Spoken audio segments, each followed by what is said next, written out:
Boa noite. Noite. Aqui, eu vou ficar sem câmera, porque meu computador deu problema. Tá, tudo bem. Ó, já coloquei o slide lá para vocês, tá? No WebGIS. No link da playlist. Ei, você me aconselha a copiar todas as partes que está lá, ou só aquelas que você falou que é importante?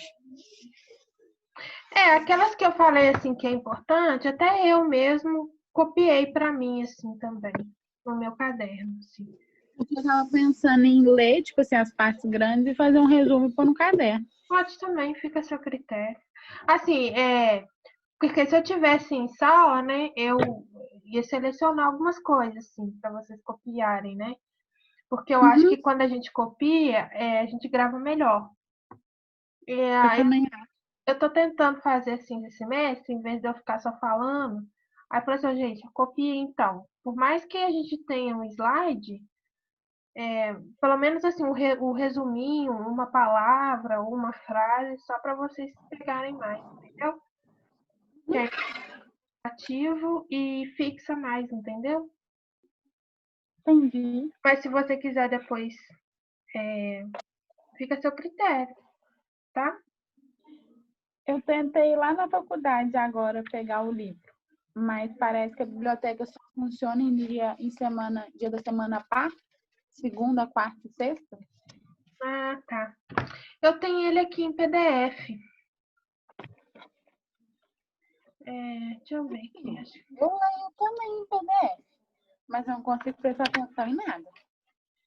Você consegue? É mais difícil, né? Eu também gosto do livro físico. Eu Oi? Pode falar. Eu também gosto do livro físico. Eu tenho também dificuldade de concentrar no computador. Demais. Às vezes não tem jeito, né? Mas vou deixar o livro em PDF para vocês lá também, tá? Uhum. Que aí, se precisar, vocês pegam lá.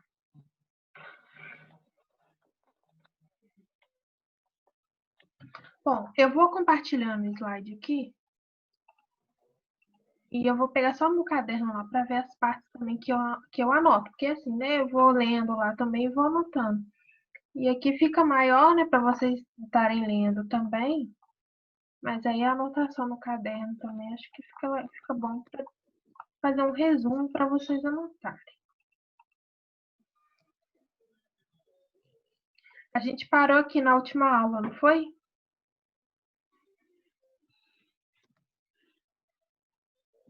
Foi.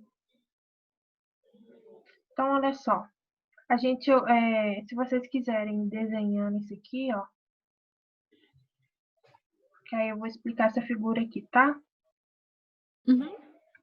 Aí, enquanto isso, eu vou pegar o meu óculos, que eu esqueci, e o meu caderno, tá?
Eu tô falando, tá mudo aqui, né?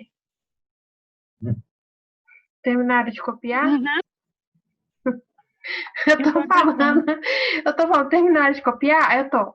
Sim, gente, não, ninguém me respondia. Talvez.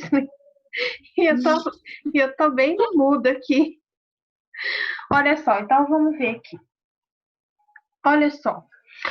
Ai, tá vendo essa superfície cinza?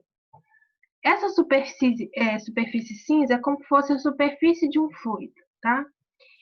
E aí a gente vai ver algumas forças que atuam na superfície do fluido, tá? Bom, a gente sabe que existe, você sabe que quando a gente tem, né, vamos supor que a gente tem um bloco, né? Por exemplo, quando eu tenho essa caixinha aqui, né?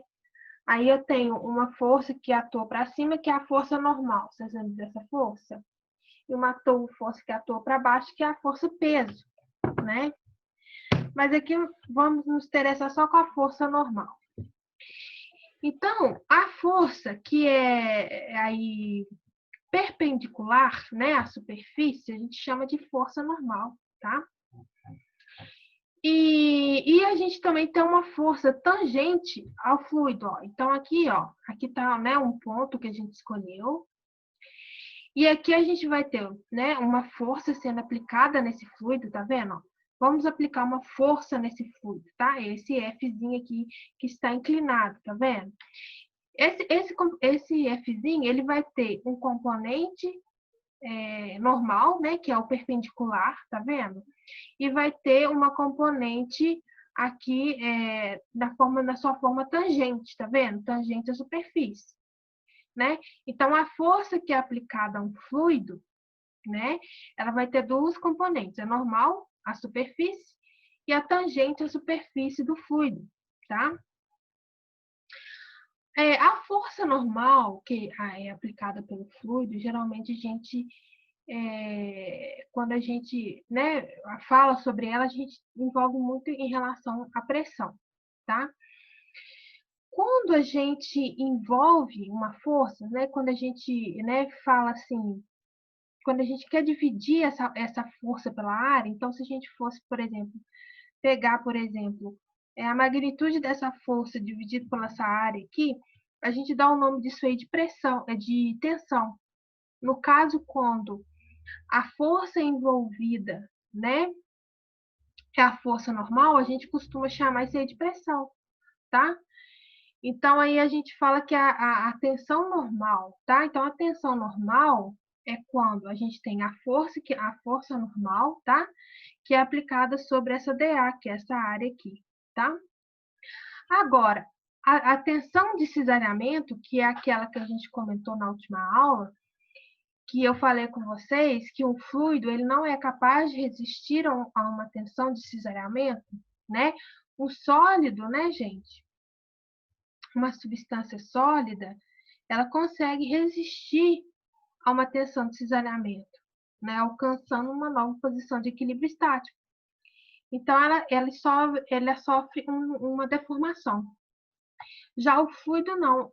Quando o fluido ele é submetido a uma tensão de cisalhamento, ele não consegue resistir e se deforma continuamente, né? Então, aqui, né, a gente, né, tem aqui a origem da tensão de cisalhamento que a gente fala. Então, a tensão de cisalhamento que a gente fala é justamente a força tangente que a gente aplicou nesse fluido, né, que é a paralela ali, dividido pela área, né, que aqui é o dA, quando a gente faz aí em relação a derivadas, tá? Então, essas duas equações aqui, eu queria que vocês copiassem. Vocês copiaram?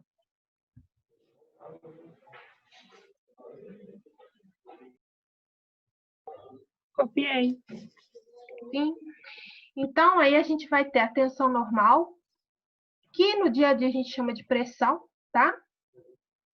E a gente tem a tensão de cisalhamento, né? Que ela é quando a gente coloca um fluido, né, sob determinado movimento. E o fluido ele não consegue resistir a essa tensão, tá? Aí vem até a legenda da figura 1.3, olha. Tensão normal, e tensão de cisalhamento na superfície de um elemento de fluido. No caso de fluidos em repouso, a tensão de cisalhamento é nula. Então, gente, quando o fluido está em repouso, né? Igual eu falei com vocês aqui, quando o fluido está quietinho, não teve nenhuma força que puxou ele, né, para ele começar a deslocar. Então, não existe tensão de cisalhamento. A tensão de cisalhamento, ela surge a partir quando surge uma força tangente, né, quando surge uma força que vai fazer que esse fluido se desloque, né, se locomova, e aí sim surge uma tensão de cisalhamento, tá? Então, em fluidos que estão parados, não existe tensão de cisalhamento. Só em fluidos que estão o quê? Em escoamento, em movimento, tá?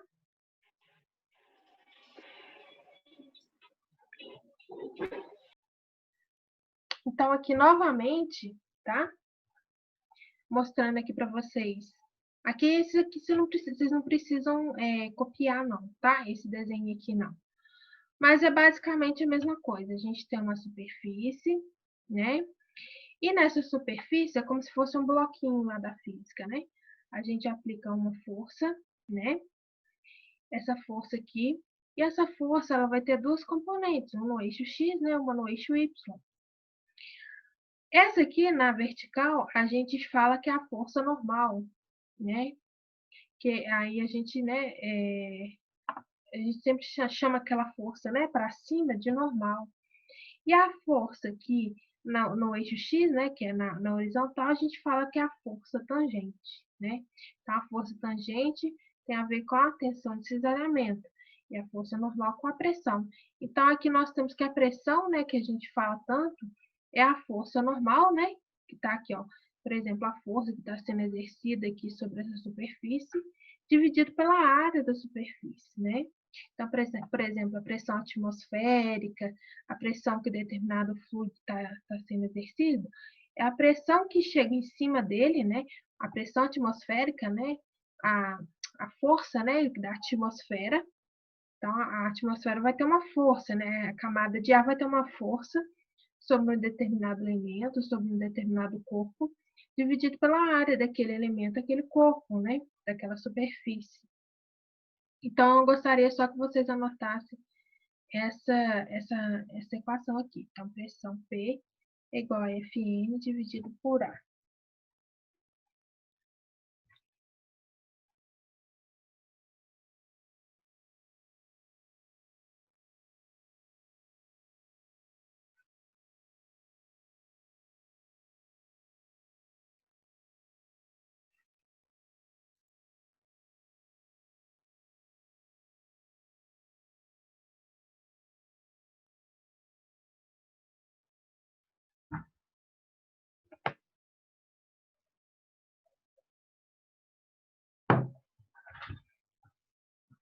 Bom, continuando aí, gente.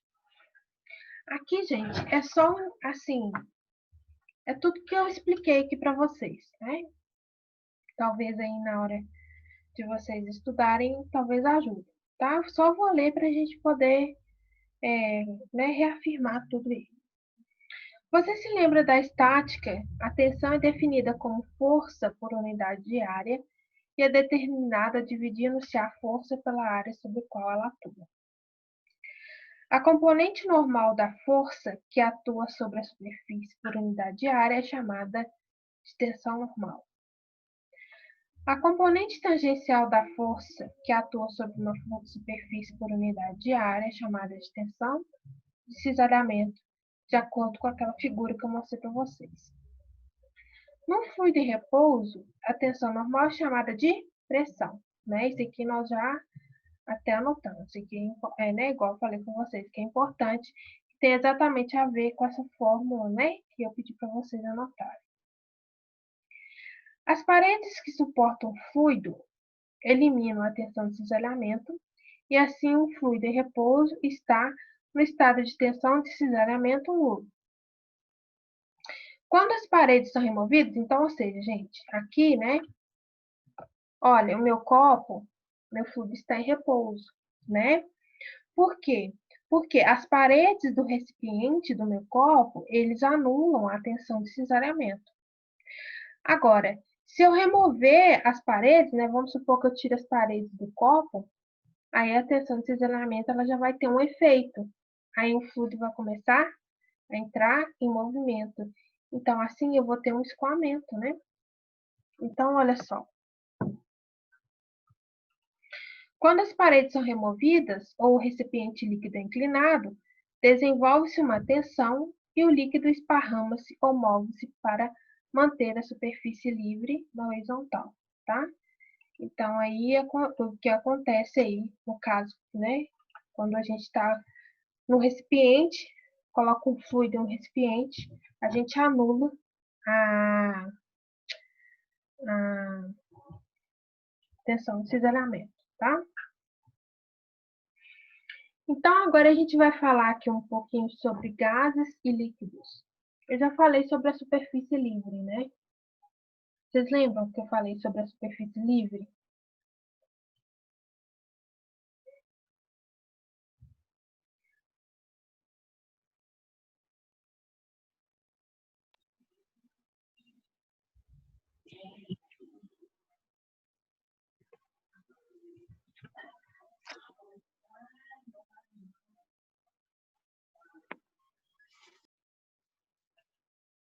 Bruna, quer falar?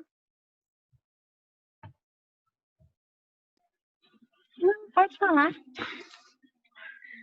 Pode falar. Uhum. Então, gente, ali o líquido, né? O gás, ele não apresenta superfície livre, porque ele tende a ocupar todo o recipiente, né? Ele tende a ocupar todo o recipiente. Já o líquido, ele vai ter uma superfície livre, né? Quando eu mostro o meu copo para vocês, eu mostro aqui que tem uma superfície livre. Se no caso eu fosse preencher esse aqui de gás e fosse um recipiente fechado, não tinha como ter uma superfície livre. O gás ia preencher aqui tudo. E isso se deve-se também à parte de forças entre as partículas, tá? E a gente vai ver aqui sobre isso daqui um pouco, tá? Então, olha só. No líquido, grupos de moléculas movem-se uns em relação aos outros, mas o volume permanece relativamente constante devido às forças de coesão entre as moléculas. Então, gente, por exemplo, eu falo assim para vocês. O líquido, quando eu tenho um estado líquido, olha, eu vou falar assim. Eu tenho 200 ml de água. Se eu colocar 200 ml de água neste copo, e se eu colocar 200 ml de água na jarra, o volume vai ser o mesmo, não vai? Vai.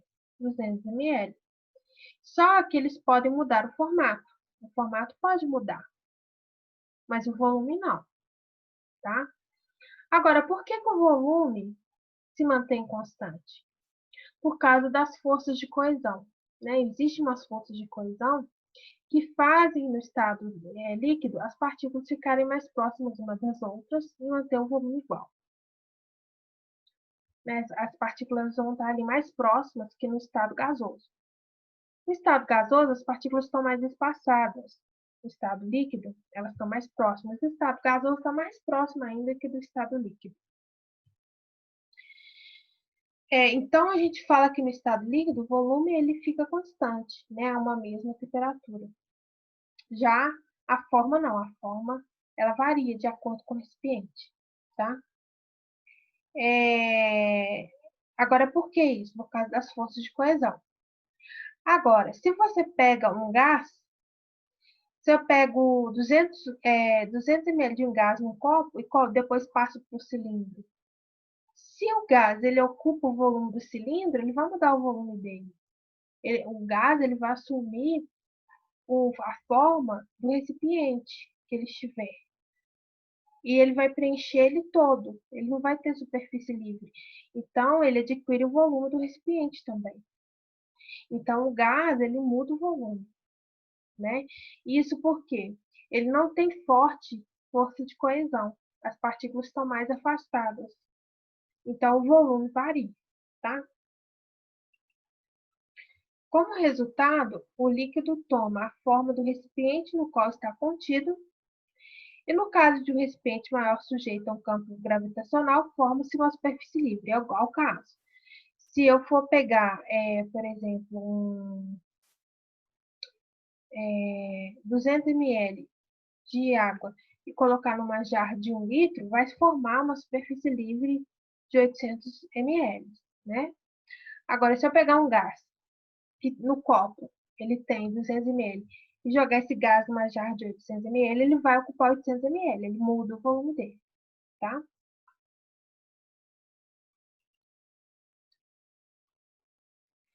Um gás, por outro lado, expande-se até encontrar as paredes do recipiente e preenche todo o espaço disponível. Vocês conseguiram entender o que eu disse aqui?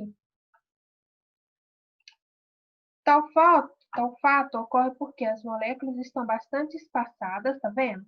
Então, o estado gasoso, gente, é um estado mais energético. Ele é um estado que eu costumo brincar com os meninos, é aquele dia de calor, vamos supor, uma sexta-feira, calorenta, véspera de festa, e tá todo mundo conversando na sala, andando, né? Então, esse é um estado gasoso, é um estado muito energético. E todo mundo está alvoroçado. O estado energético é assim. Então, ele é muito energético e as partículas estão mais afastadas. Então, e por esse motivo, né, ele tende a ocupar qualquer espaço que ele entrar, né, que ele chegar e ele entrar. Então, tal fato ocorre porque as moléculas estão bastante espaçadas e as forças corrosivas entre elas são muito pequenas. Ao contrário dos líquidos, os gases não formam uma superfície livre, tá? Então, eu vou escrever aqui, aí vocês podem pegar aqui o que eu vou escrever aqui como resumo disso daqui que a gente viu. Seguinte, olha só. A gente vai ter líquidos, né? E o que os líquidos eles vão apresentar? Eles vão apresentar volume fixo, né? E forma variada. Por eles apresentarem esse volume fixo e forma variada, deixa eu lembrar aqui que eu ia colocar. Eles vão apresentar uma superfície livre, tá? Apresentando uma superfície livre e mantendo o volume fixo, quer dizer que eles têm forças de coesão entre as moléculas. Isso aí que a gente poderia falar para os líquidos, tá? Agora, e para os gases? Para os gases, a gente vai ter que ele tem volume variável, tá? Ele assume volume e forma variável, tá? Volume e forma variável. Assumindo volume e forma do recipiente.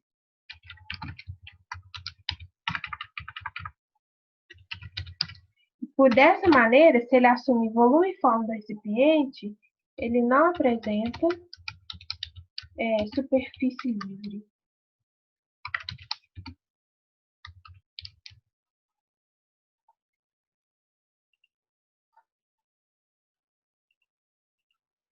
Se ele não apresenta superfície livre, ele não vai ter, assim, ele vai ter pequenas forças de coesão. Então, essas forças que fazem eles ficarem, né, mais juntinhos não vão ser tão intensas. Por isso que eles têm essas propriedades.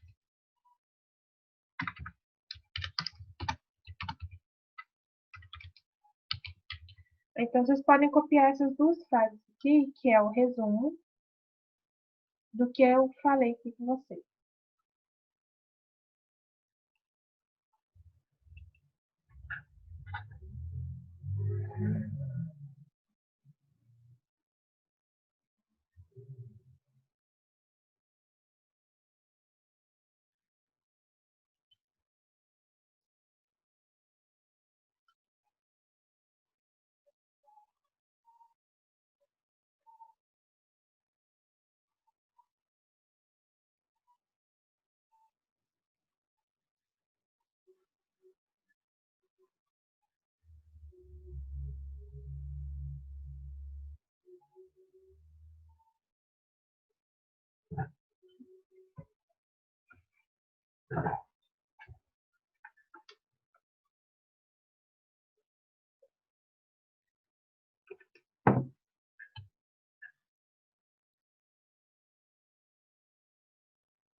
Terminar aí?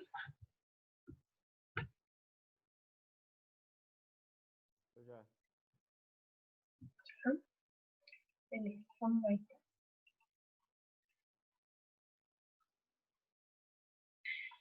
Então, continuando aqui, gente, ó, embora sólidos e fluidos sejam facilmente distinguíveis na maioria dos casos, tal distinção não é tão clara em alguns casos limítrofes.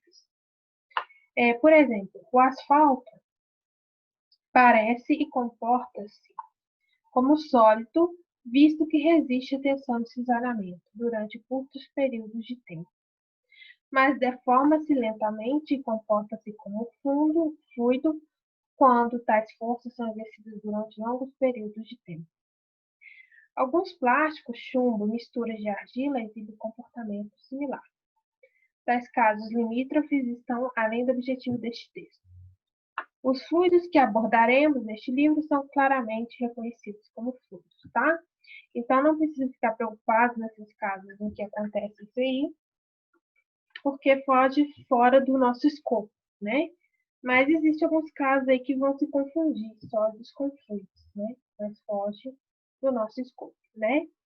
Como é o caso que ele falou do asfalto, né? Que a gente sabe que ele consegue suportar uma tensão, né? Cisalhamento, né? Que aí a gente tem um asfalto e o caminhão está passando lá em cima, né? Acaba sendo o quê? Uma tensão, né? Uma tensão que está sendo exercida tangencialmente à superfície, não é? Acaba sendo uma tensão. Só que ao longo dos anos, aí ele começa o quê? A se comportar como fluido, que ele não consegue mais do que resistir àquilo, tá? As ligações intermoleculares são mais fortes nos sólidos e mais fracas nos gases. Uma razão é que as moléculas nos sólidos estão agrupadas mais próximas uma das outras, enquanto nos gases elas são separadas por distâncias relativamente grandes. Então, gente, essa diferença de estado sólido, líquido e gasoso é básica. Aí eu vou mostrar aqui a figura para vocês. Então, peraí. Aqui, gente, é como se fossem as partículas dos estados físicos. Então, aqui a gente tem um estado sólido, aqui a gente tem um estado líquido e aqui a gente tem um estado gasoso. O que a gente pode perceber do estado sólido? Bom, o estado sólido, ele é bem organizado, né? A gente pode perceber que as partículas, elas são bem mais próximas, né? Ele tem um arranjo ordenado, né? Ele é menos energético, né? Ele é mais organizado, né? E as partículas estão mais próximas.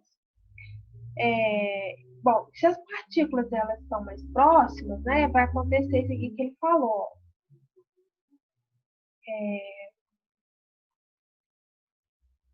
Aí, o que vai acontecer? As forças intermoleculares são mais fortes nos sólidos.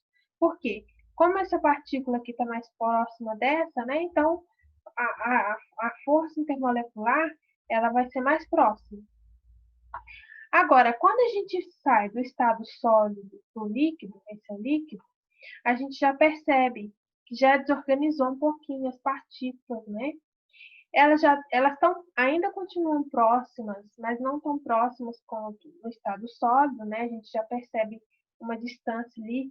A gente já não percebe um ordenamento tão bonitinho quanto no estado sólido, né? E a gente consegue perceber que elas estão ali movimentando um pouquinho mais, né? Então, elas estão mais energéticas, né? Aí, quando a gente passa do estado líquido para o estado gasoso, aí você já vê aí o quê? Elas estão bem mais espaçadas, né? Que é justamente isso que a gente está falando, do espaçamento entre as partículas, o que não gera a superfície livre, como é o caso do estado líquido, né? Então, elas estão mais afastadas, né? E elas estão mais energéticas, você pode ver que elas vão estar movimentando com maior intensidade, né?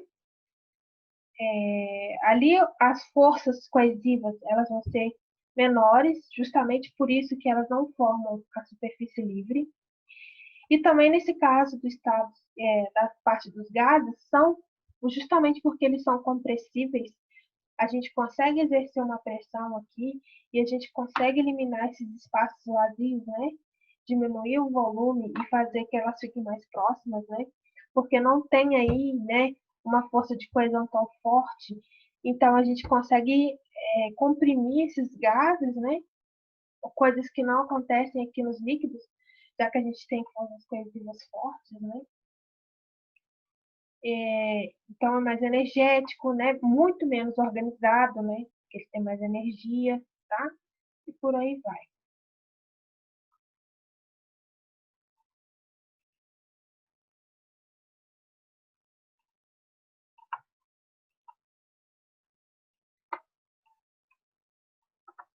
Aí, isso aqui é tudo que eu falei com vocês, ó. Eu vou só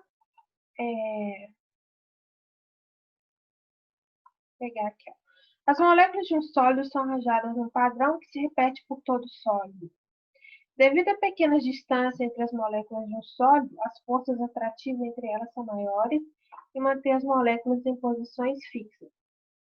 O espaço entre as moléculas no estado líquido não é muito diferente daquele no estado sólido, exceto que as moléculas não estão mais em posições fixas em relação às outras, mas podem girar, transladar-se livremente. Foi a questão do movimento que eu falei com você. No líquido, as forças intermoleculares são mais fracas em relação aos sólidos, porém ainda mais fortes que nos gases. A distância entre as moléculas aumenta ligeiramente à medida que o sólido se liquefaz, sendo a água uma exceção notável.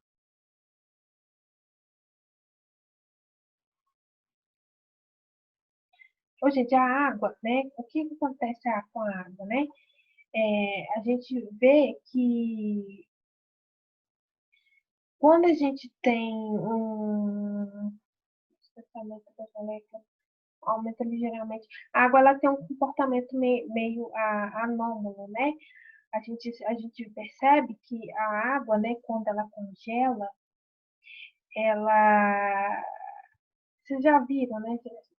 De 0 a 4 graus Celsius, ela tem um comportamento anômalo ali, que a água, quando ela congela, ela aumenta o volume, né? Ela expande. Né? Em vez dela comprimir ali, ela expande, né? Ela faz o comportamento anômalo. No entanto, quando as garrafinhas de água lá, né, estouram justamente por causa disso. Por isso que ele está falando da água aqui, tá? Porque a tendência, né, dos líquidos, né, é expandir ali, né, quando faz a liquefação. Da água ao contrário, né? No estado gasoso, as moléculas estão distantes uma das outras e não existe ordem molecular, como eu falei com vocês, tudo bagunçado. As moléculas do gás movem-se aleatoriamente, colidindo umas com as outras e contra as paredes do recipiente em que estão contidas. As forças intermoleculares são muito pequenas, particularmente em baixas densidades, e as colisões são o único modo de interação entre as moléculas. As moléculas em estado gasoso possuem um nível de energia consideravelmente maior do que quando estão no estado dos líquidos ou sólidos. Então, gente, aumentou o estado energético, aumentou a desorganização, né? Então, vamos pensar assim, uma pessoa muito eufórica, ela é muito desorganizada, né? As moléculas, tanto o gás para liberar uma grande quantidade de energia antes que condense ou congele. Então, para ele condensar ou congelar, ele precisa liberar energia, tá? O gás e o vapor geralmente são usados como sinônimos. O estado de vapor de uma substância é costumeiramente chamado de gás quando está acima da temperatura crítica. Usualmente, vapor significa gás que não está muito distante do estado de condensação. Vocês lembram do semestre passado que eu expliquei para vocês a diferença entre gás e vapor? Qual que é a diferença?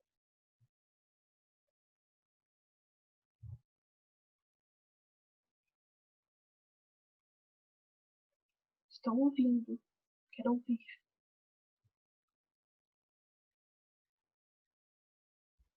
Esqueci. Bruna, lembra? Esqueceu o Iris? Vai acabar a aula aqui. Faz o seguinte. Vai fazer o seguinte, eu vou sair aqui e vou entrar de novo, tá? Vai cair. Vai dar nem tempo de explicar. Tá, peraí, vou entrar de novo, tá?